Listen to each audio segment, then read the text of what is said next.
Everyone, depending on where you are in the world. It's Wednesday today, and we are back for another Confidence Convo. And this is our second season of our podcast, and this is our first episode of the new year. So we're filming this in 2024 in the new year, and today we're diving into why change is so hard. And we have the kind of new year vibe, we have all the new year feelings. So this is a fantastic episode to kind of get started with. And I know that many of us have action goals and, to-do lists to change ourselves, to do all sorts of different things to make ourselves feel better, in the new year.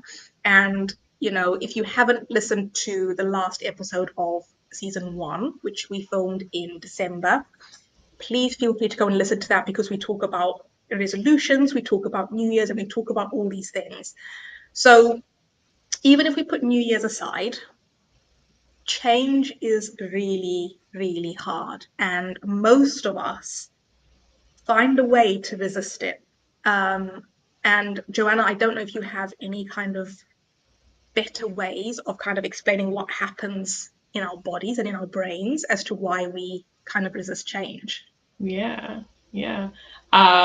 Quickly, before we do that, I'm curious, are we changing the way that we introduce ourselves? Because we haven't done that yet. So I was wondering if maybe Oh, first we should introduce ourselves.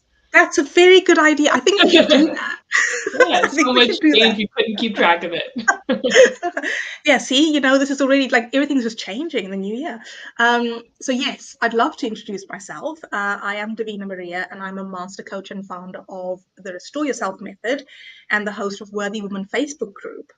And I help female go-getters in their 30s develop unshakable confidence so they can powerfully step into their limitless potential. Over to you.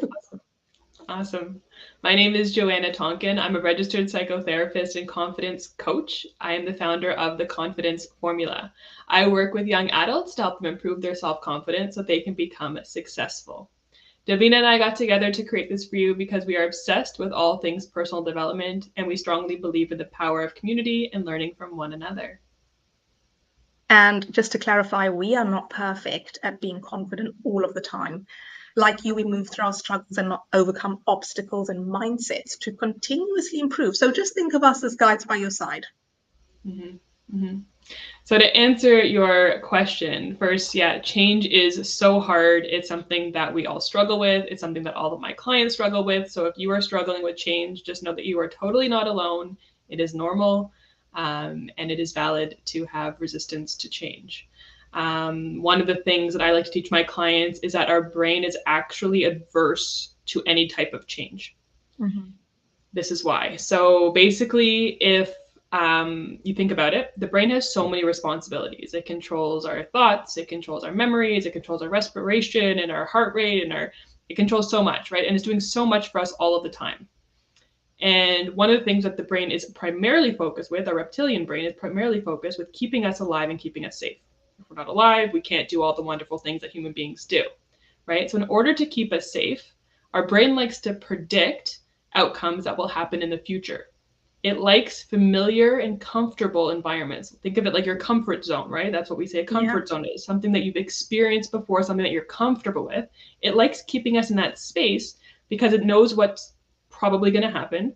It knows the best decision to make in that situation, and it doesn't have to use a lot of energy to get there, right? It's using all this energy to make our whole body function, our whole life work. It doesn't want to use a lot of energy to keep us safe. So our brains are actually adverse to any type of growth, any type of changing, because it wants to A, keep us safe, and safety is the comfort and familiarity of what we already know, and B, it doesn't want to use a lot of energy, right? New experiences require more thinking, more problem solving, more figuring things out, and our brain just doesn't want to do that. So as much as you or part of you wants to grow, or part of you wants a new habit, or part of you wants to change in some way, your brain is actively working against you, which is, I think, why change is so challenging and so hard to implement. So basically you're saying that the brain thinks it's more efficient in terms of what it needs to do for our survival if things stay the same constantly all the time and we're safe, and then the brain thinks, oh, I can kind of deal with this, this is great, I can efficiently run this person. That is so interesting. I love that. Correct. Yeah. And it all comes down to safety and survival. So if you think of like more primitive times, you would know that going to a specific watering hole was safe, right? And so you would choose to go to that specific watering hole. But if you went to a new watering hole, right, changed it up, that might be unsafe. So why would you do that? Why would you risk your safety, right, to go and do something new? Right. And so it all comes back down to just like keeping us safe, keeping us in our familiar. Why change things up when we're doing fine?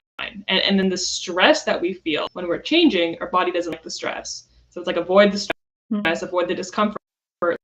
Let's just stay in our comfort zone and say la vie. But we know that doesn't work. Yeah. That really makes sense. I feel like our connection's gone a little bit weird. Can you hear me?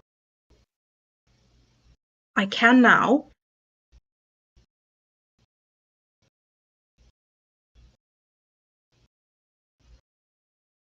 Oh, I think we're back. I think we're back. Can you hear me?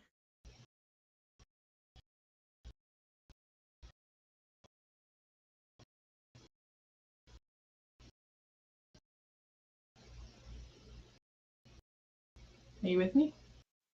I am. Oh, hello. Are you back? I think we are back. I think we're back.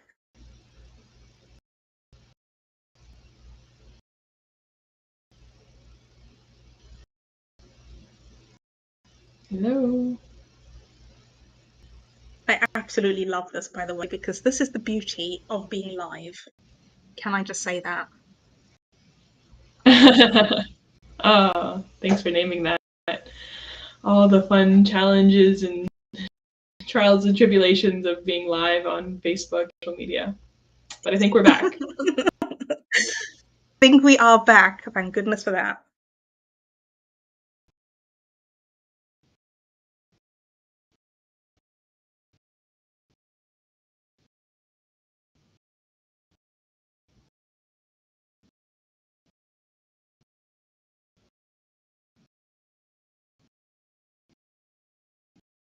I think we've gone again.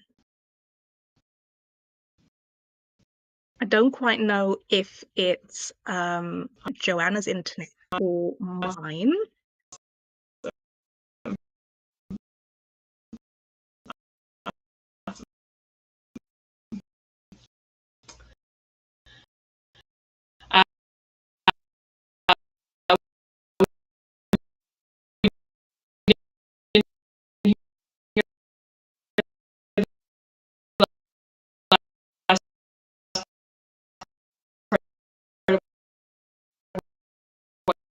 We'll just give it another couple of minutes to see if it comes back.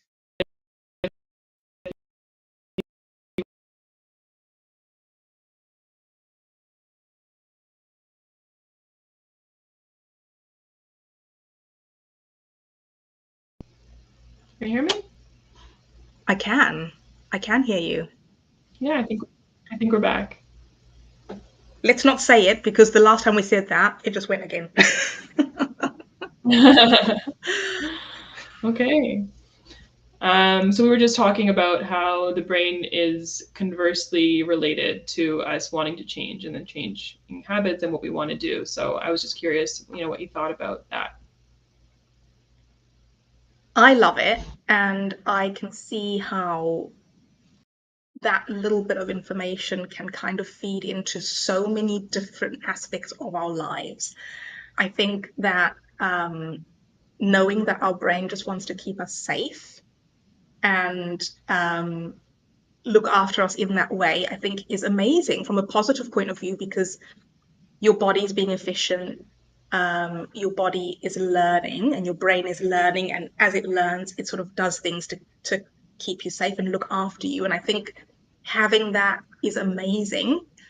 And on the flip side, because we're talking about change and how hard it is, I can also see how, like you said, our brain is actively working against us at every turn when we are trying to get out of our comfort zones, when we're trying to, do something new, when we're trying to, ask for help, if we're like a super independent person, so many different things, I think can feed into this, which is absolutely fascinating.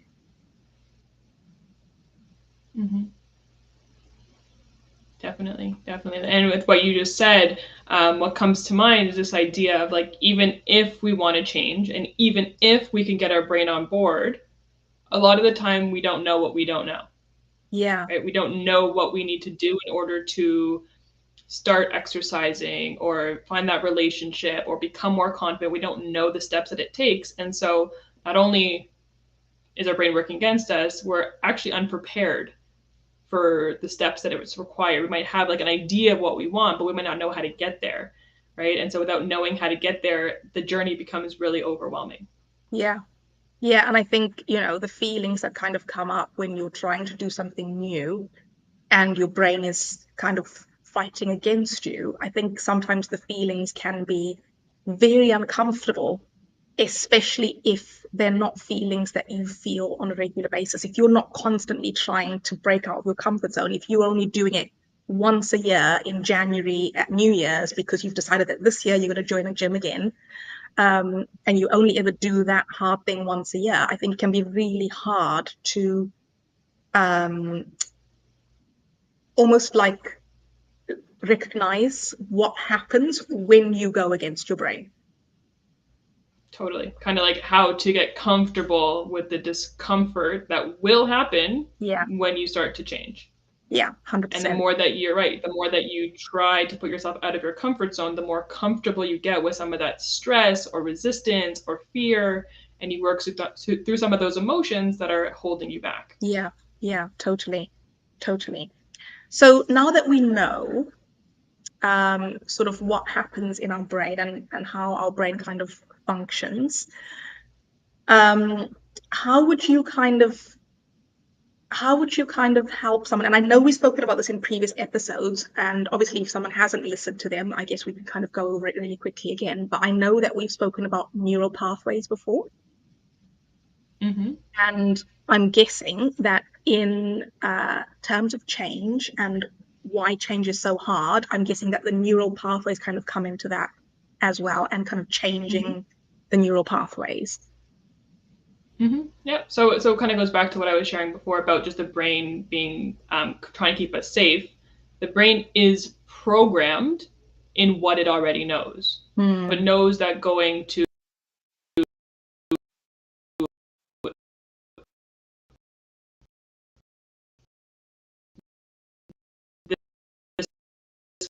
water.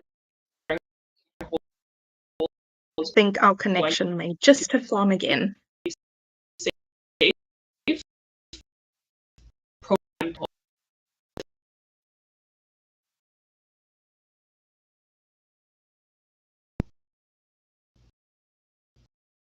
Dates, let's say, and you know, are we back?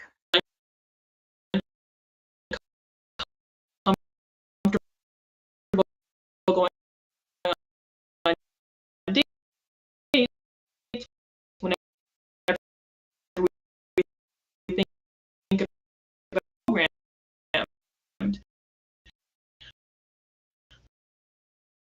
What's really cool about the brain is something called neuroplasticity, and they've proven that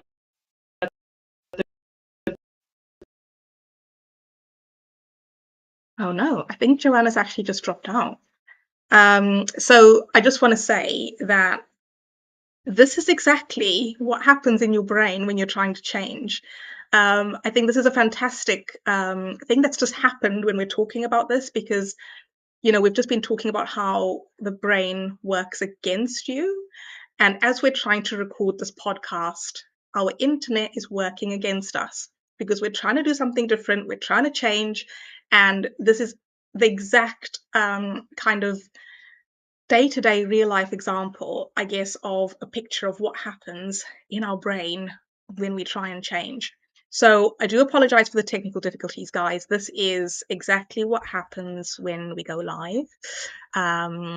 So yeah, hopefully you'll be able to still catch bits and pieces of this episode. And I know that Joanna and I normally give tips if you're struggling with change, and we were also going to talk about the positive side of change as well. So just to kind of give a couple of tips. Oh, are you back?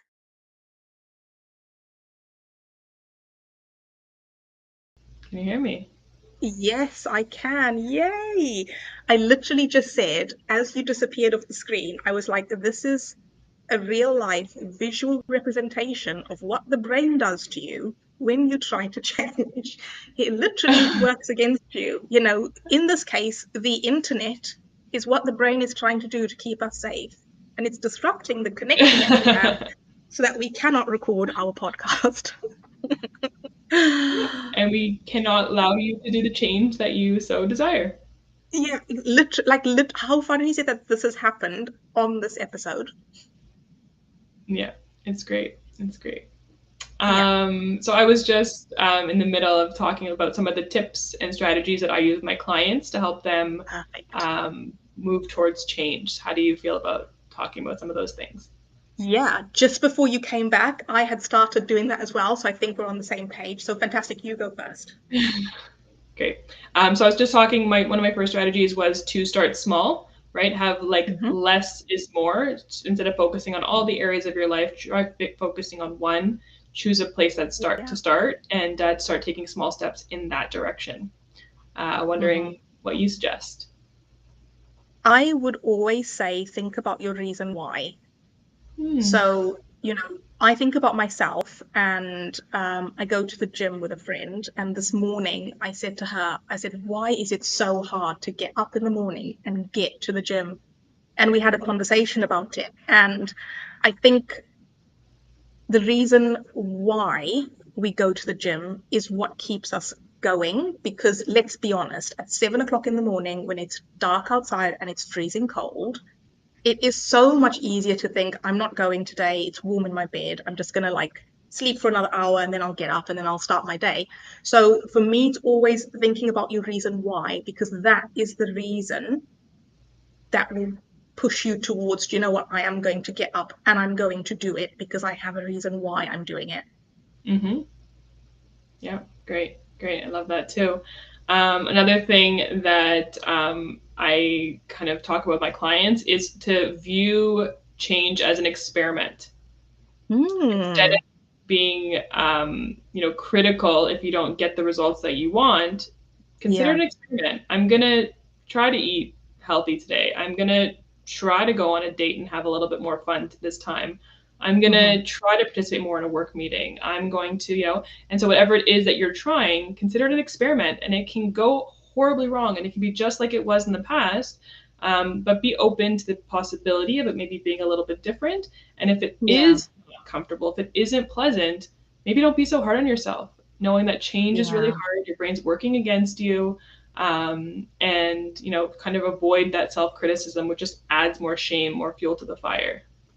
Yeah, definitely. I think one of my tips would be as well about trying to be a bit more self-compassionate because change Mhm. takes time. Yeah. And I think understanding that it's not going to happen overnight. Some of the really big things that we really want do not happen very quickly. And I Mm-hmm. think, reframing it sometimes from change to growth Mm-hmm. might help because as you're growing and changing, you have to be patient. You have to go through different levels, if you like, and different struggles. And nothing, I think if anything was given to us the minute we wanted it, I don't feel like we would actually be prepared in that moment to have it.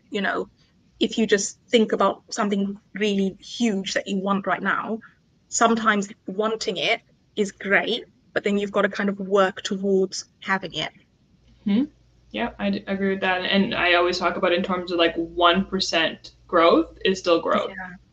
right? Exactly. Yeah. Yeah. A lot of people say baby steps are still, forward motion, and that's very Yeah. true. Yeah. Hmm. Love that too. Another thing is just to be more growth and learning oriented instead of being focused on the accomplishment. The accomplishment will planted the seed. Now isn't going to happen overnight. So be more focused, more invested in the growth Yeah. than where you actually want it to be at the end of the day. Yeah. Yeah. Definitely. I love that one. I You with think, me? yeah, focusing on like moving forward is always a fantastic thing to do. Mm-hmm. Any other tips? I don't have any other tips, but what I was going to talk about very quickly, because I know we're running out of time, was that there is actually a positive side to change. And I know for the majority of us, it is really difficult and it is something that we resist with all of our strength, or maybe something that our brain resists with all of its strength, and we find it really difficult to cope and kind of change. But I personally quite like change. I get quite excited when something changes. And just thinking of a really small example, I'm going to think about changing my phone. So let's imagine that I currently use a Samsung, and let's imagine that I decide I'm going to change to an iPhone. It's a completely different brand. You use it in a completely different way. The charging is different, the memory is different, everything's different. And I know a lot of people who will hang on to their really old phones, really old handsets, because they are so afraid that they are going to lose pictures, they're going to lose files, they're going to have things are not going to be in the same place. It's going to look different. They're not going to be able to find what they need. They won't be able to message people very quickly. They won't know how to use the handset. And they kind of talk themselves out of it. They kind of go, oh, do you know what? I'll just keep hold of what I have because I know how it works. I know what it does and I know where I am with it. And I'm slightly different in the sense of when I think about change, I get really excited because I think about what I'm going to gain. I don't think about what I'm going to lose. And I think I've had this mindset for a while. I don't know exactly when it started, but I've had this mindset for a while where I will always focus on the gain rather than the loss. I think as we change and as we grow, there is always, a side effect of that is always a loss of some sort. But I think there's also always a gain and always a Mm-hmm. growth. So I'll always think about it. And in the example of a new phone, I'd always think about it as, well, if I'm getting an iPhone, I know the camera is a little bit better than what I have. The phone is newer. More people use iPhone, so I'll have better apps, whereas, maybe I don't get apps that are so good now. And I'll kind of go through a list of why is this a good thing? And that normally gets me through the pain of change. It normally gets me through the pain of, transferring all your contacts and making sure you haven't lost anything and learning how to use a new phone, or your phone ringing in a meeting when you're like, oh my God, I don't know how to silence it. So I think I always kind of focus on the gain. And I think a lot of times when you look at the gain of what you're getting as you change, it's amazing. It's almost like something that could go on your vision board, and sometimes it is linked to your reason why. So I absolutely think that there's a very positive side of change. And for me, that is kind of how I deal with any change, really. Mm-hmm. Yeah. And I think having change be exciting is probably easier for the brain to digest than having brain be Yeah. stress provoking or anxiety provoking and fearful. Yeah. So kind of coming at Yeah. it from a place of excitement or a place of curiosity can be a lot more helpful. Yeah, totally. And I know you said earlier about it being an experiment. I think as well, if you're very curious and experimenting with change, I think it can actually be an adventure as well. I think it can be like this new exciting thing that you're You again. that you're doing. The last thing that I Yeah. will add is on similar who have gone better, or more familiar with the steps that you can Yeah. Yeah, totally. So I would say that if you don't know how to become more confident, your goal is for the new year, there are people who know how to do what you're trying to do and didn't know anything about psychology or the brain or how to change or how to work with clients until I literally learned all of those skills and all steps. So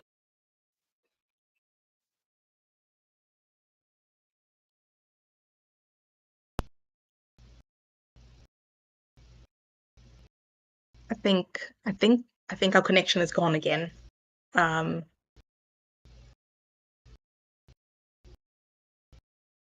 But yeah, I just wanted to kind of start wrapping up because we've been on 25 minutes now. But it's been so great, Joanna, chatting with you on this topic. I absolutely love talking about change.